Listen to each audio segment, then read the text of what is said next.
അതെ, ഞാൻ നിങ്ങളോട് പറയുകയാണ്, ഞാൻ നിങ്ങൾക്ക് ദിവസവും 1000 രൂപ വെറുതെ തരാമെന്ന്.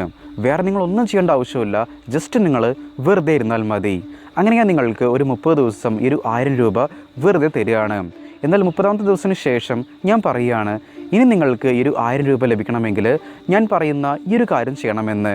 അപ്പോൾ എന്തായിരിക്കും നിങ്ങളുടെ മനസ്സിൽ തോന്നുക? തീർച്ചയായിട്ടും ഒരുപാടധികം ഫ്രസ്ട്രേഷൻ ആയിരിക്കും അല്ലേ? കാരണം ഇത്രയും ദിവസം നിങ്ങൾക്ക് 1000 രൂപ ലഭിച്ചിട്ടുണ്ടായിരുന്നത് വെറുതെ ആയിരുന്നു. എന്നാൽ ഇനി മുതൽ നിങ്ങൾക്ക് 1000 രൂപ ലഭിക്കണമെങ്കിൽ അവിടെ നിങ്ങൾ കുറച്ച് പണിയെടുക്കേണ്ടതായിട്ട് വരും. അപ്പോൾ സ്വാഭാവികമായിട്ടും നിങ്ങളുടെ മൈൻഡിൽ ഒരു ഫ്രസ്ട്രേഷൻ ഫീൽ ചെയ്യും. കാരണം ഇതുവരെയും നിങ്ങൾ നിങ്ങളുടെ മൈൻഡിനെ ട്രെയിൻ ചെയ്തത് അങ്ങനെയായിരുന്നു. ഇതുപോലെയാണ് നിങ്ങൾ മൈൻഡ്ലെസ് ആയിട്ട് സ്ക്രോൾ ചെയ്യുമ്പോഴും ഡ്രിങ്കിങ്, സ്മോക്കിംഗ് ഇതിനോടൊക്കെ അഡിക്റ്റ് ആകുമ്പോഴും സംഭവിക്കുന്നത്. ഇവിടെയൊക്കെ നിങ്ങൾക്ക് ഈസി ആയിട്ട് ഒരുപാടധികം അൺലിമിറ്റഡ് ഹാപ്പിനെസ് ലഭിക്കുന്നുണ്ട്, നിങ്ങൾ തീരെ ബുദ്ധിമുട്ടാതെ.